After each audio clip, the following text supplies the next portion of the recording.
Hello everyone and welcome to day 2 of the Magnus Carlsen Invitational tournament. It's Anish, Giri versus Maxime, Vachier, Lagrave, and yesterday we've had 4 different players, and now we have another 4 players, and it's I think it's the better choice for the audience. For example, it's better than if all the players play, for example, today and the day after tomorrow, and then everyone gets a rest day. But this way you get 4 players today, 4 players tomorrow, and then they just switch, and the audience gets no rest, whereas the players are pretty much always rested. So it is an interesting concept. I don't know if it's been tried before, but we'll see how it goes. So this is actually game 2 of their match. I decided not to show game 1, even though it was decisive. Maxime was able to win that game, but it was some really long theoretical line, which was a complete draw, and then Maxime was able to win that. But I don't know. I didn't think you guys would enjoy that one. I might change my mind and show it, but for now I decided not to. So this is game 2, a much more exciting game, and now it's Giri with the white pieces, who should definitely win a game to get back into the match. So without further ado, Giri goes for d4. Sorry about that. And Maxime replies with a d5, and again this probably came as a surprise to Giri, as if you play d4, of course you expect Maxime to go for the Grunfeld defense, but here he decided to go for something else. c4, we have c6, the Slav defense, knight f3, knight to f6, knight to c3, and e6. He goes for the semi-Slav setup. Bishop to g5 by Giri, and now h6. Giri trades, bishop captures, queen captures, and now just e3, putting his pawns on dark squares, and he's ready to develop his light square bishop, probably via bishop to d3. So g6 by Maxime. Most common is knight to d7, but Maxime prepared g6, and it could be that Maxime is actually playing a line that Giri himself had over the board in the 2019 Singfield Cup, but we're gonna get back to that. So here, knight to e5 by Giri, and bishop to g7.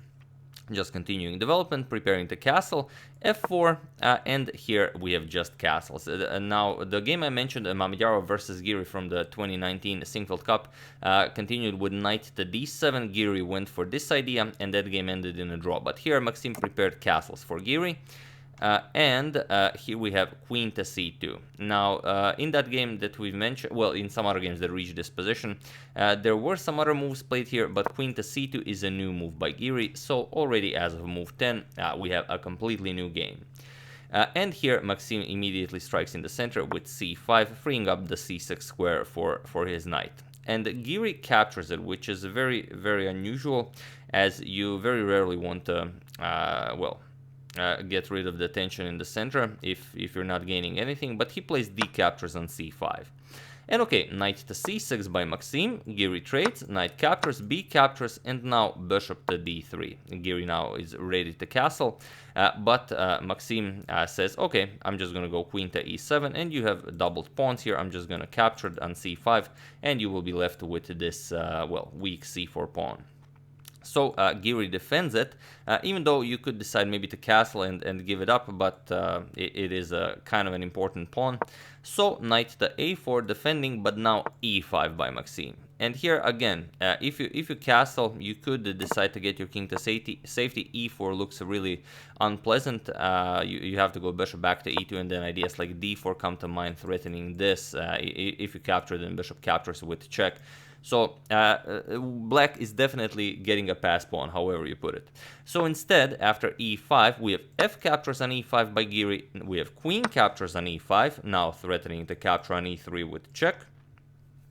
And now it's a question: do you defend it, or do you finally say it's time to give up the pawn and castle? So Giri decides that he's not going to defend it. He just castles here. At least he has the nice semi-open f file for his rook.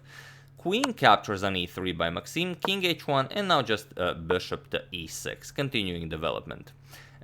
Giri captures on d5, gets rid of his doubled pawn. We have c captures on d5, and now bishop captures on d5. Not c captures to give white the passed c pawn, so bishop captures, and now bishop to c4. Again, hoping to trade here and get a nice passed pawn here.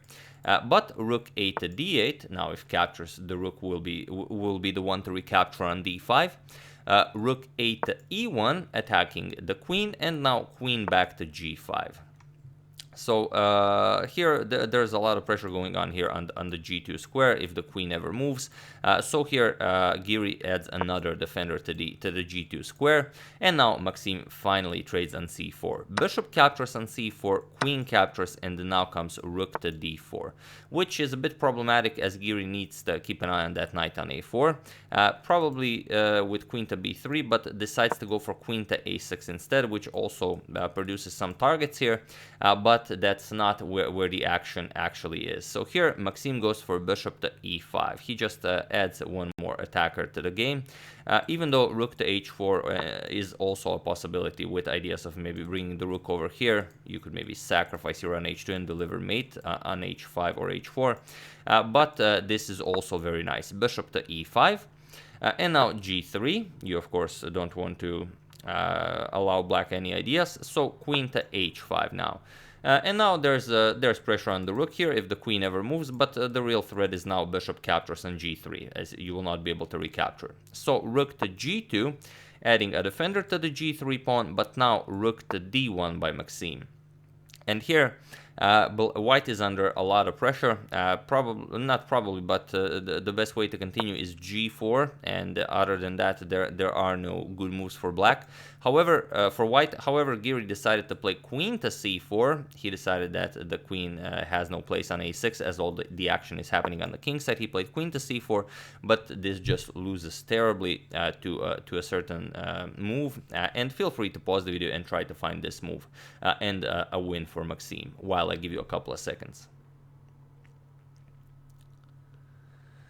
So for those of you who were able to do it, congratulations on spotting the double attack. And for those of you who just want to enjoy the show, it's queen to f3.